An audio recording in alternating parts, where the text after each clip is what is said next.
하버드가 수십 년 동안 성공한 사람들을 추적해서 찾아낸 1등 공신이 있습니다.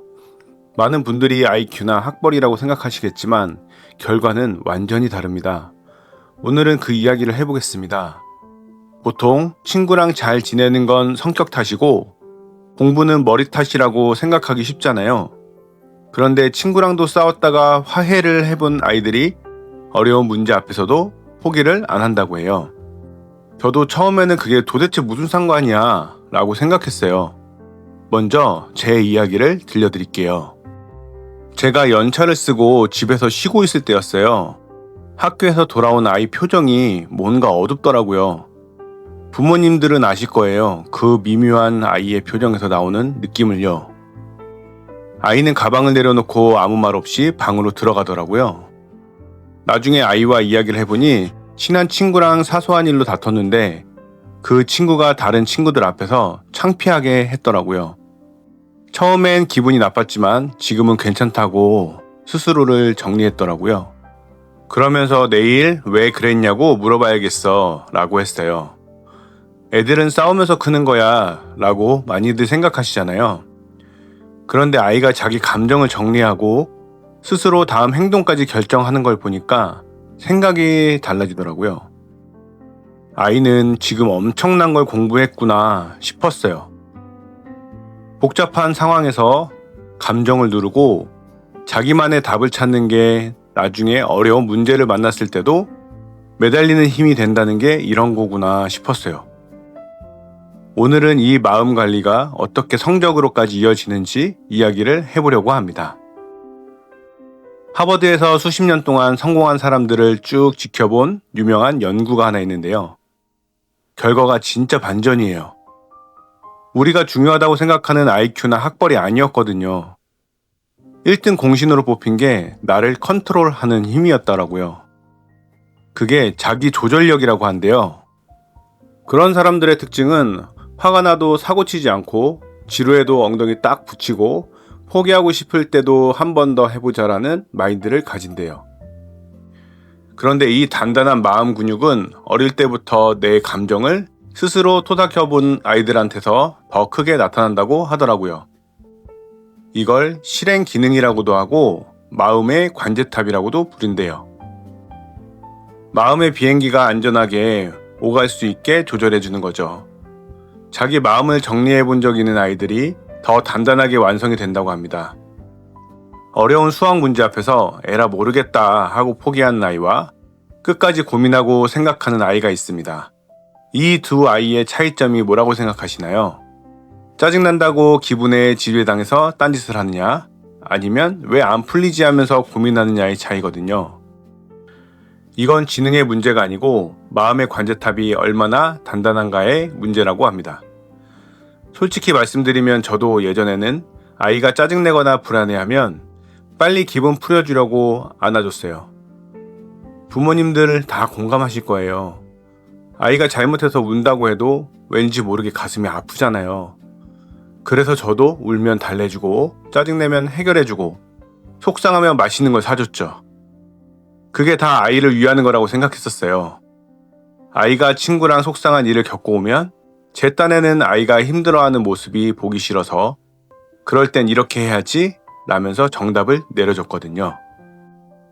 그러고 나니까 아이가 어느 순간부터 속상한 이야기를 안 하려고 하더라고요.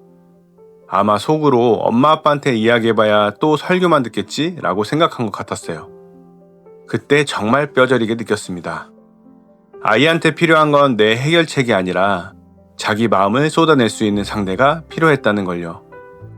제가 답을 정해주기보다 아이 스스로 결정하게 해줘야겠다고 생각했어요. 결국 아이의 슬픈 감정을 없애주는 게 아니라 스스로 다루게 기다려주는 게 진짜 부모의 역할이라고 생각이 들더라고요.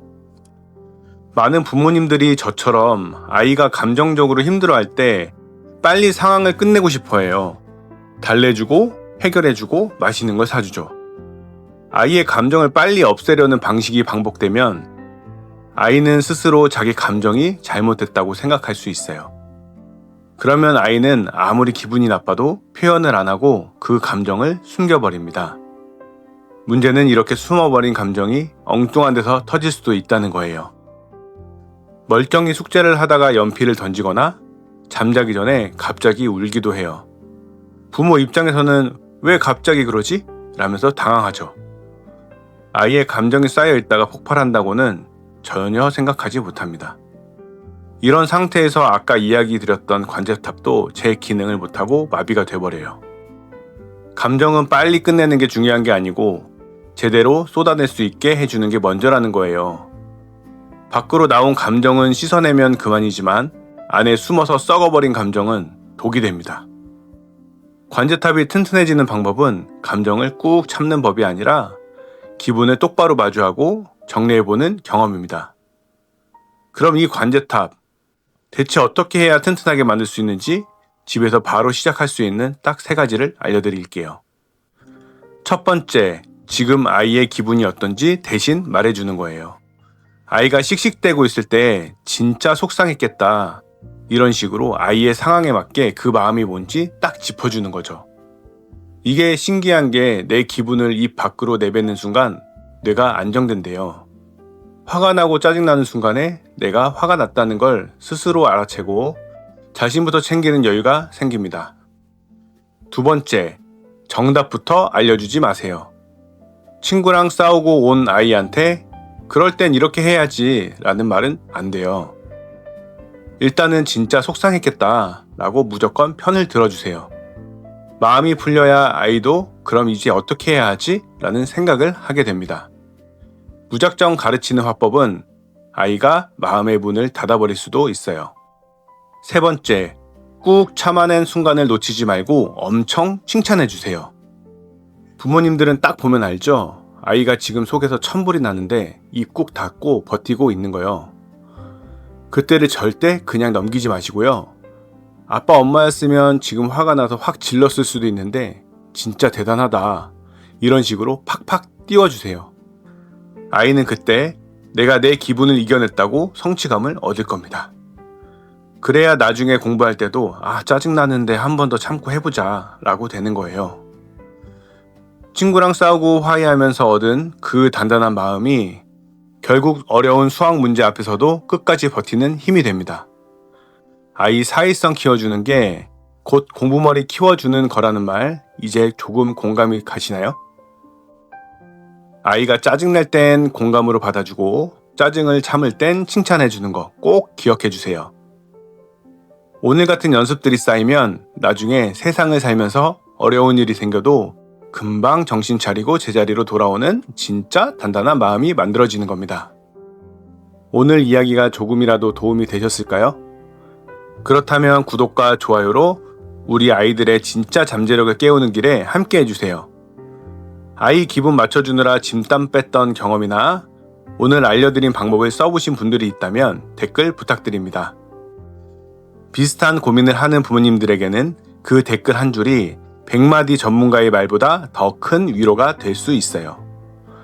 그럼 저는 다음에 또 아이와 부모가 같이 행복해지는 이야기를 들고 오겠습니다. 감사합니다.